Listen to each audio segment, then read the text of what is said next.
পেঁয়াজের রোগবালাই সঠিক দমনেই সোনালী ফসল। সোনালী স্বপ্ন দেখতে হলে চাই স্বাস্থ্যবান পেঁয়াজকে, কিন্তু নানা রোগবালাইয়ের আক্রমণে সেই স্বপ্ন যেন মাঝপথেই থেমে যায়। তাই সময় মতো রোগ চিহ্নিত করে সঠিক দমন কৌশল গ্রহণ করলেই মিলবে কাঙ্ক্ষিত সোনালী ফসল।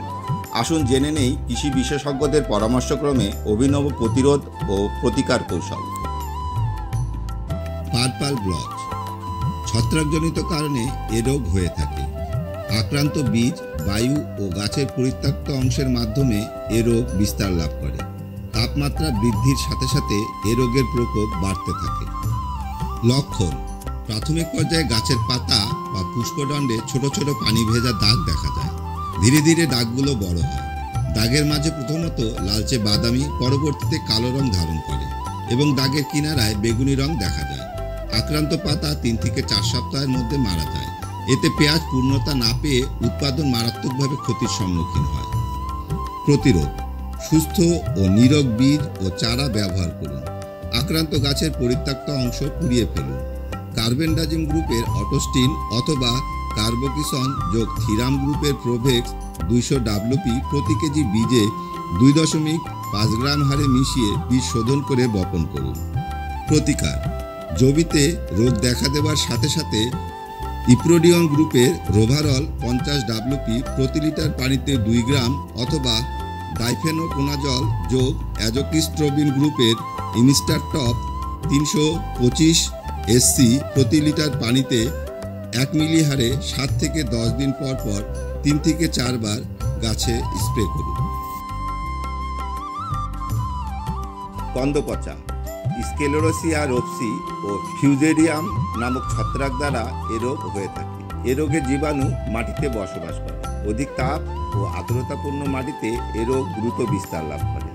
আক্রান্ত ফসলে সেচের পানি দিলেও এ রোগ বৃদ্ধি পায়।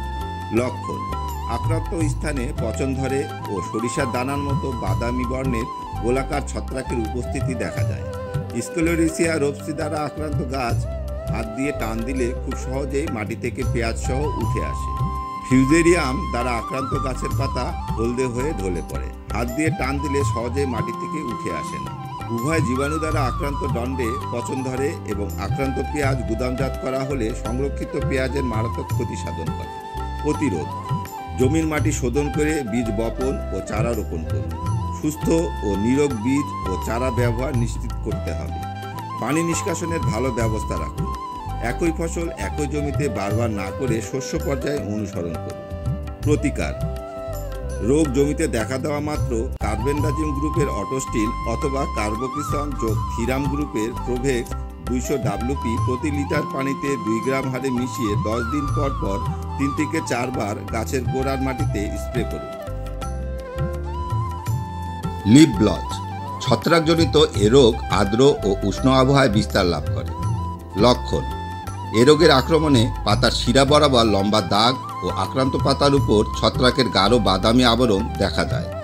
প্রতিরোধ: রোগ প্রতিরোধী জাত ও সুষম সার ব্যবহার করুন। পর্যাপ্ত আলো বাতাস চলাচল ও জমির মাটির আর্দ্রতা নিয়ন্ত্রণে ভার্মিকম্পোস্টের ব্যবহার নিশ্চিত সহ ক্ষেত আগাছামুক্ত ও শস্য পর্যায়ে অনুসরণ করুন।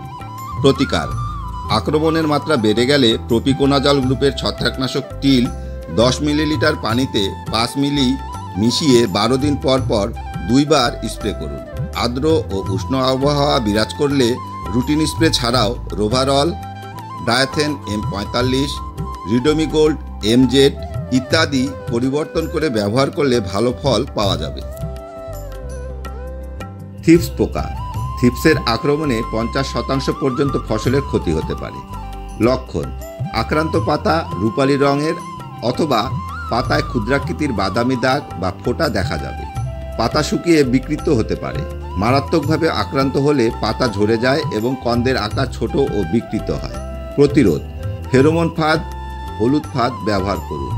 সাবান মিশ্রিত পানি প্রতি লিটার পানিতে 4 গ্রাম হারে গাছে স্প্রে করুন। প্রতিকার: শীতের শেষে তাপমাত্রা বৃদ্ধি পেতে থাকে, তখন বিশেষ করে আক্রমণের মাত্রা বেড়ে যায়। স্পিনোসার গ্রুপের সাকসেস 2.5 SP বা ইমিডাক্লোপিড গ্রুপের ইমিটাপ 20 SL অথবা ল্যামডাসাই হ্যালোথিন গ্রুপের ক্যারাটে 2.5 EC এদের যে কোনো একটি প্রতি লিটার পানিতে 1 মিলিলিটার হারে মিশিয়ে প্রয়োগ করুন।